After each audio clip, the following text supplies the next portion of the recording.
Welcome home, residents. It's your Mayor Alistair back once again with another Godzilla Kong deep dive. Today we've got something that many of you have probably thought about, but the MonsterVerse has yet to actually explain. And that's what happened to Apex's Skullcrawlers.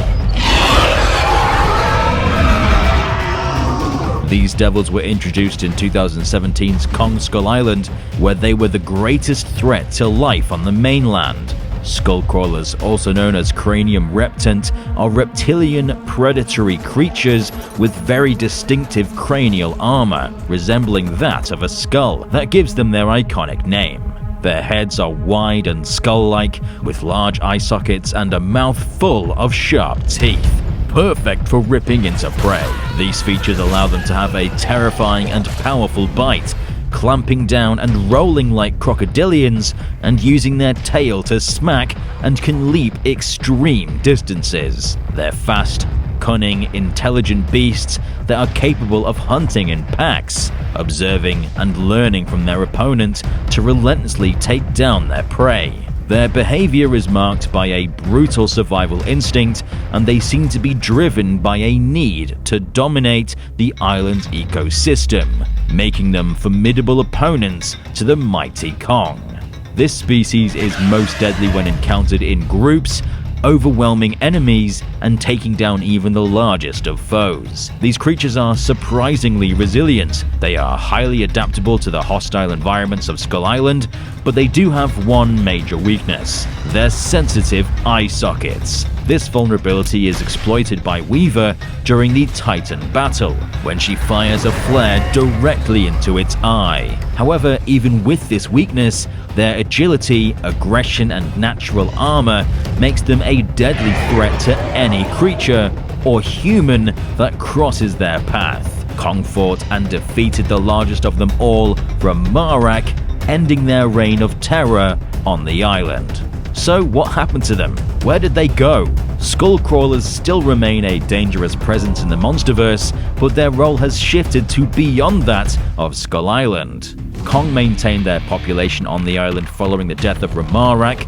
None would ever grow to his size ever again in the region, making their presence substantially more manageable, until the storm engulfed the island, wiping out many species, making it uninhabitable for Kong and the Skullcrawlers. Following Kong Skull Island, the Skullcrawlers appeared in Godzilla Vs Kong, first spotted in eggs, being transported to Apex Cybernetics' secret facility in Hong Kong, ready to be used as test subjects. Here, the unruly creatures were raised to adulthood and kept inside containment boxes in isolation.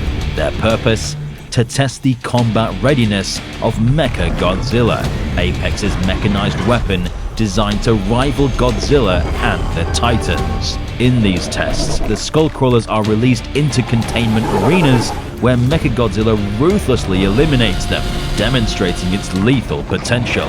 The captive Skullcrawlers don't stand a chance against Mechagodzilla, which ultimately destroys them with ease. Though these super species are far larger than even Ramarak, dwarfing the then 100-foot Kong, with number 10 being over twice as big as the previous known largest Skullcrawler. It is believed that Apex utilized genetic augmentation and perhaps even cloning to accelerate their growth in unnatural ways, which has given them this red pigmentation.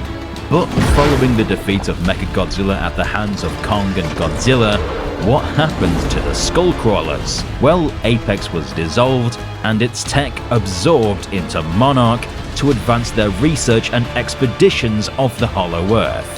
This gave birth to the Heave 2 and Project Powerhouse, which we see in the New Empire. But with several Skullcrawlers still in containment, Monarch has two choices: to put them down due to their extraordinarily high risk, or free them back into the wilderness of the Hollow Earth. Since Monarch didn't have the tech for such a massive transportation, the most likely answer is they were put down. However, Apex's safety measures likely did this job for them, as in the first sign of a breach, poisonous gas would have been released to terminate any potential hazards, one being the Skullcrawlers, meaning all Monarch would have found in the containers were bodies. While a release to the wild would have been the humane option, these aren't your regular Skullcrawlers. These are genetically modified monstrosities, and would have likely decimated the surrounding wildlife of the Hollow Earth, like many invasive species of planet Earth. So termination was the unfortunate necessary option. But what happened to the eggs? We saw them being transferred to Apex's facility, and unlike the adults, weren't in full containment. Well, thanks to the new game Kong Survivor Instinct, set shortly after the events of Godzilla Vs Kong, we know exactly what happened to them. Alan Jonah, yes, that Alan Jonah, returns in the game and has his gang, the Hyenas, steal anything they can from the ruins of Apex to continue their research of eco-terrorist warfare. One thing they managed to steal were Apex's own Skullcrawler eggs, using the Hyperloop to transfer them back and forth from their Hong Kong facility to the decommissioned US facility. But upon transferal, they began to hatch, killing the crew, which in turn crashed the vehicle, setting the monsters loose in Pensacola, Florida. While the beast's visage is not as horrifying as that of an adult, anyone fooled by it is sure to die a horrible, though quick death. Extremely agile and unrelenting, a pack of skull spawn can rip all flesh from a human skeleton in under a minute. Skull spawn are even more voracious than their adult counterparts. They hatch already starved and must quickly find prey, or perish. Consequently, skull spawn have been observed to feed on each other, so that only the strongest and most aggressive offspring survive to maturity.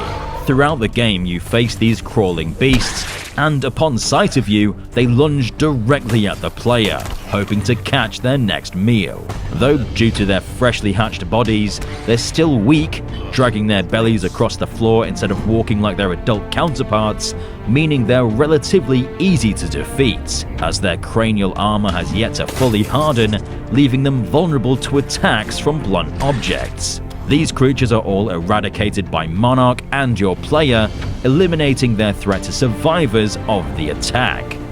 But are they gone for good? I'm pretty sure we'll see Skullcrawlers again. They have already appeared in the Skull Island Netflix series that released earlier last year, briefly chasing one of the characters before being impaled by Kong. They also appeared in the recent comic series Justice League vs Godzilla vs Kong, where Ramarak even made a return, resurrected by Ra's al Ghul to be bigger and stronger than before. Survivor Instinct isn't the only game they've been featured in as well, with Godzilla x Kong Titan Chasers featuring them as an enemy type. And with Monarch Legacy of Monsters Season 2 having a big focus on Skull Island and how Apex came to fruition, we're likely going to see how they captured the Skullcrawlers to be used in their research.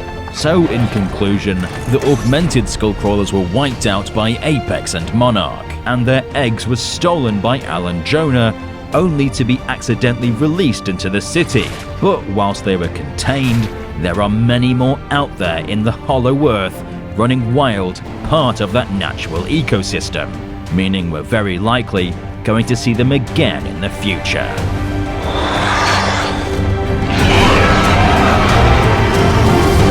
What do you think about these Skull Devils? Are they your favorite MonsterVerse super species? Let us know in the comment section down below. And don't forget to subscribe and stomp the notification button to become a resident of DangerVille today. Be sure to give this explained video a big Godzilla-sized thumbs up. I've been Alistair, and we'll see you residents in the next one.